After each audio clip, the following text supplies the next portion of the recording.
ಎನ್ನುತ್ತಾ ಈಗ ಬರ್ಮಾಡ್ಕೊಳ್ತಾ ಇದ್ದಾನೆ ಅಮರೇಶ್ ಕಾಮನಕೇರಿರವರನ್ನ ರಾಜ್ಯಾಧ್ಯಕ್ಷರು, ರಾಜ್ಯ ಬುಡಕಟ್ಟು ಜನಾಂಗದ ಸಂರಕ್ಷಣಾ ಸಮಿತಿಯ ರಾಜ್ಯಾಧ್ಯಕ್ಷರು ಅಮರೇಶ್ ಕಾಮನಕೇರಿರವರು.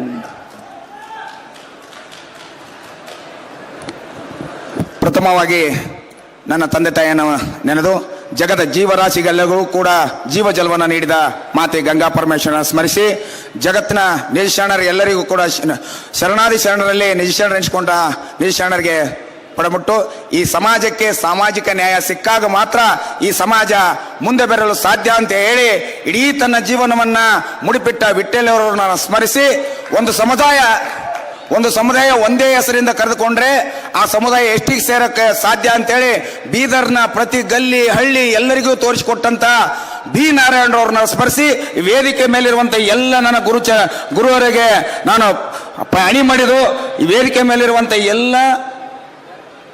ಮೇಲಿರುವಂತ ಎಲ್ಲ ಸಚಿವರುಗಳಿಗೂ ಶಾಸಕರಿಗಳಿಗೂ ಮತ್ತು ನನ್ನ ಸಮುದಾಯದ ಬಂಧು ಬಾಂಧವರಿಗೂ ಮತ್ತು ವೇದಿಕೆ ಮೇಲಿದ್ದ ಅಧಿಕಾರ ವರ್ಗದವರಿಗೂ ಸಮಾಜದ ಎಲ್ಲ ಹಿರಿಯರಿಗೂ ನಮ್ಮೆಲ್ಲರಿಗೆ ಸ್ಫೂರ್ತಿ ನೀಡಿದಂತ ತಮ್ಮೆಲ್ಲರಿಗೂ ಕೂಡ ತಮ್ಮ ಪಾದಗಳಿಗೆ ಅಣಿ ಮಾಡುವುದು.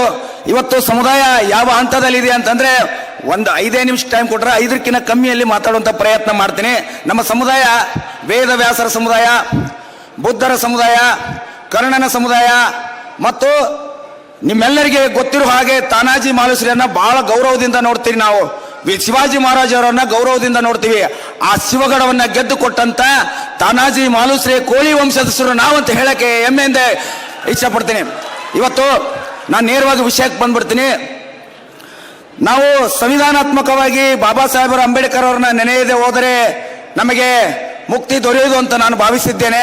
ಯಾಕಂದ್ರೆ ಸಂವಿಧಾನ ರಚನೆ ಸಂದರ್ಭದಲ್ಲಿ ಅನೇಕ ಪದಗಳು ಸೇರಿದು ಉಳಿದ ಪದಗಳಿಗೆ ಎಸ್ ಟಿ ಸೇರಿಸಬೇಕು ಅನ್ನೋ ಒಂದೇ ಕಾರಣಕ್ಕೆ ಅಥವಾ ಎಸ್ ಸಿ ಸೇರಬೇಕು ಅನ್ನೋ ಒಂದೇ ಕಾರಣಕ್ಕೆ ಆರ್ಟಿಕಲ್ 341, 42 ಸಂವಿಧಾನದಲ್ಲಿ ಅಳವಡಿಸಿ ಕೊಟ್ಟರು. ಆನಂತರ ನಮ್ಮ ಜೊತೆಗೆ ಅನೇಕ ಸಮುದಾಯಗಳಿದ್ವು. ಬಿಟಿಯಲ್ಲಿ ಬ್ಯಾಕ್ವರ್ಡ್ ಟ್ರೈಬ್ ಅಲ್ಲಿ ನಮಗೇನು ಇವತ್ತ ಸುಂದರ ಮನೆಯನ್ನ ಕಟ್ಟಿಕೊಡುವಂತ ಒಡ್ಡರ ಸಮುದಾಯ, ಸೋದರ ಸಮುದಾಯ ನಮ್ಮ ಜೊತೆಗಿತ್ತು ಬ್ಯಾಕ್ವರ್ಡ್ ಟ್ರೈಬ್ ಅಲ್ಲಿ. ಅದರ ಜೊತೆ ಇವತ್ತೇನು ನಾಯಕ ಲಂಬಾಣಿ ಅಂತ ಕರಿತೀವಿ, ಅವರು ಕೂಡ ನಮ್ಮ ಜೊತೆ ಬ್ಯಾಕ್ವರ್ಡ್ ಟ್ರೈಬ್ ಅಲ್ಲಿ ಇದ್ರು.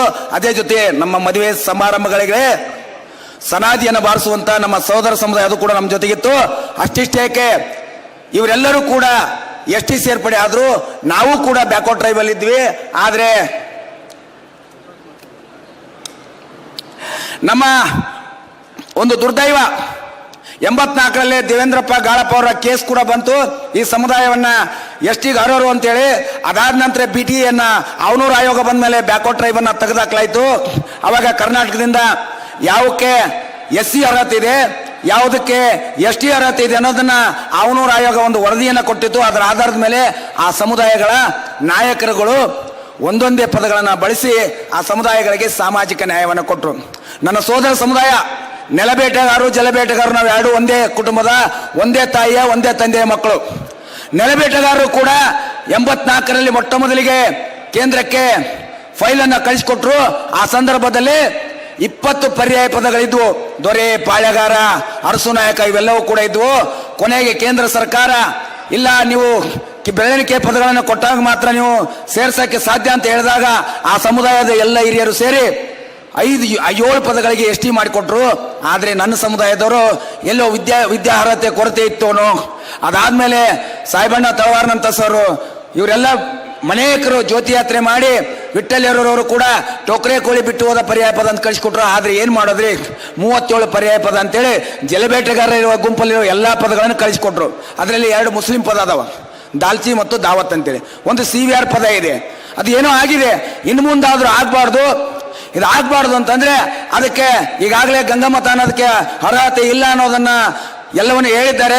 ಅದನ್ನ ಬದಲಾವಣೆ ಮಾಡಕ್ಕೆ ಒಬ್ರು ಯಾರು ಗಂಡದೆಯಾ ಒಬ್ಬ ನಾಯಕ ಬೇಕಾಗಿತ್ತು. ಅದು ದಿಲೀಪ್ ಕುರಂದವಾಡಿ ಮುಖಾಂತರ ನಮ್ಗೆ ದೊರಕಿದ್ದಾರೆ. ಇವತ್ತು ಕೋಳಿ ಬೆಸ್ತ ಅಂತೇಳಿ ನಮ್ಮ ಇಡೀ ಸಮಾಜವನ್ನು ಕರೆಸಿ ಅದರ ಜೊತೆಗೆ ಎಲ್ಲ ಸಹಕಾರವನ್ನ ಸಮುದಾಯದಿಂದ ತಗೊಂಡು ನಮಗೆ ಎಸ್ ಟಿ ಕೊಡಕ್ ಪಣ ತೊಟ್ಟಿದ್ದಾರೆ. ಇನ್ನಾದ್ರೂ ಹಿರಿಯರಿಗೆ ವಿಶ್ರಾಂತಿ ಕೊಟ್ಟು ಎಸ್ ಟಿ ಫೈಲಲ್ಲಿ ಓಡಾಡ್ತಾ ಇರುವಂತ ಎಲ್ಲ ಹಿರಿಯರು ದಯಮಾಡಿ ಈ ಒಂದು ವೇದಿಕೆ ಮೂಲಕ ನಮ್ಗೆ ಹಣೆ ಮಾಡೋದು ಕೇಳ್ತಾ ಇದ್ದೀನಿ. ತಾವು ವಿಶ್ರಾಂತಿ ತೊಗೊಳ್ಳಿ. ಯುವ ಹೃದಯಗಳಿವೆ, ಡೆಲ್ಲಿವರೆಗೆ ಅಡ್ಡಾಡುವಂತ ಎಲ್ಲರೂ ಇದ್ದಾರೆ.